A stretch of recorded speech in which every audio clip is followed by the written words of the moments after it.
আমি এই অটো চালাইয়া বগুড়া থেকে আমি ঢাকা এসেছি। আপনার 300 ফিটে 2 দিন আগে গেছি। ওখানে রাত্র থেকেছি, 2 রাত থাকছি।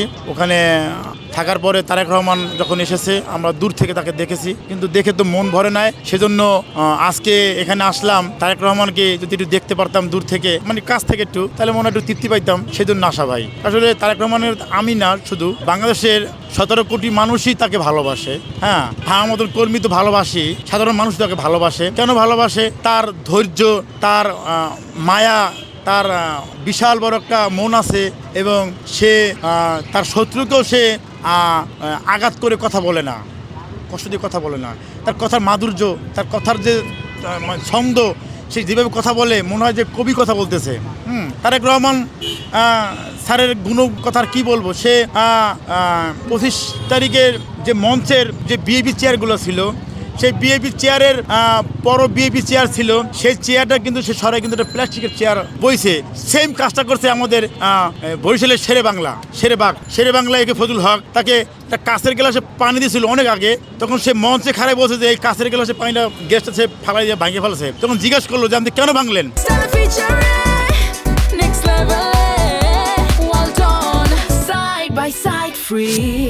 যেই পর্যন্ত বাংলাদেশের মানুষ প্রত্যেক ঘরে ঘরে কাঁচের গ্লাস না হবে, সেই পর্যন্ত কিন্তু আমি এই কাঁচের গ্লাসে পানি খাবো না। সেম কাজটা তারেক রহমান 25 তারিখে যে কাজটা করলো, যে প্লাস্টিকের চেয়ারে সে বসলো, বসার উদ্দেশ্য একটাই, নেতা তো মহান হয়। নেতা মহান হয় না, নেতা যদি বিলাসিতা করে তাহলে আমাদের অবস্থা কি হবে? সেজন্য তারেক রহমান ব্যতিক্রম রকমের কাজ করলো, সে বিলাসিতা চায় না। আমার তো মনে হয় যে তারেক রহমানের যে প্যান্ট আর ওই শার্টটা, আমার তো মনে হয় আমি আজকে 5 বছর ধরে দেখি তার ওই প্যান্ট, ওই শার্টটা, এবং তার বেলটা আমি খেয়াল করছি, তার বেলটা কিন্তু ছিঁড়া। সে ইচ্ছা করলে কিন্তু সে একটা নতুন বেল কিনতে পারতো, কিন্তু কার টাকা সে নষ্ট করবে? যা আছে মোটামুটি চলে। একই বলে তারেক রহমান। আমি যদি বলি যে আমাদের ওই যুগে আমাদের যে ছিল অর্ধেক ওমর রাদিয়াল্লাহু আনহু, তার যে রাষ্ট্র পরিচালনা ছিল, যেভাবে রাষ্ট্র পরিচালনা করছে, আমার মনে হয় যে সে ওমর রাদিয়াল্লাহু আনহু, আমাদের হুজুর পাক সাল্লাল্লাহু আলাইহি সাল্লাম, আমাদের শেষ নবী, আমাদের উম্মত, সেই নবীরকে মনে হয় সে ফলো করতেছে। অনেকে বলে কয়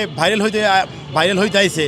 আসলে অনেকে তো আমার চিনে না, কারণ আমি যে 2021 সাল থেকে ভাইরাল বিএনপি টাইগার, এটা তো তারা জানে না। জানাবি যে তারা আমাকে বলে, তবে আমার খারাপ লাগে ভাই। আসলে আমরা তো অনেক আন্দোলন সংগ্রাম করছি।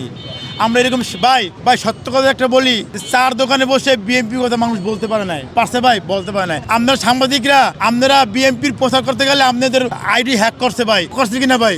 সত্যতা বলো, করছে না ভাই? বলি। আর সেখানে আমি এরকমের টাইগারের পোশাক পিনতে সারা বাংলাদেশ ঘুরছি ভাই। তাহলে বুঝুন ভাই, আমি কি আন্দোলন সংগ্রামে আমি কি এমনি গেছি? ভাইরাল চাইছি? আমার তো যে কোনো সময় গুলি করে ভাই মারি ফেলাইতো ভাই। আল্লাহ আমার বাঁচাইছে। হাদি ভাই দেশের সহিংসতা চলে গেছে। এই কিছুদিন আগে হাদি ভাই মারলো। কারা মারলো ভাই বলেন ভাই? হ্যাঁ, হাদি ভাই কি কারো টাকা মারি খাইছে? হাদি ভাই কি অন্যায় করছে ভাই? হাদি ভাই ন্যায্য কথা বলছে। হাদি ভাই অন্যায়ের বিরুদ্ধে কথা বলছে। হাদি ভাই সত্য কথা বলছে। এটা কি হাদি ভাইয়ের অপরাধ ছিল ভাই? হাদি ভাই সত্য কথা বলছে, এই জন্য অপরাধ ভাই? সত্য কথা যদি অপরাধ হয়, তাহলে হাদি ভাইয়ের মতন আমি অপরাধী। আমি তো সত্য কথা বলছি, আমি তো অন্যায়ের বিরুদ্ধে কথা বলছি, তাহলে আমারও গুল্লি করে মারি ফেলাও। হাদি ভাই মারছে, আমার মারো। তাহলে বাংলাদেশের সবাইকে মারি ফেলাও। যে সত্য কথা হেরার মামা মারি ফেলাও। কেন হাদি ভাই মারলা? হাদি ভাইকে যারা মারছে তাদের শাস্তি চাই, তাদের সর্বোচ্চ শাস্তি চাই এই সরকারের কাছে। এরা 17 কোটি মানুষের দাবি। না ভাই, আমি দেখতে পাই নাই। আমরা ওই সাইডে, এটা আমার ছেলে, এটা ভাতিজা, এ তো আমার সাথে সবসময় সাজে। আর এ তো ভাতিজা মানে নতুন করে মনে উৎসাহ পাইছে যে কাকা আমি সাজবো, সেজন্য নিয়ে আসলাম বাড়ি থেকে।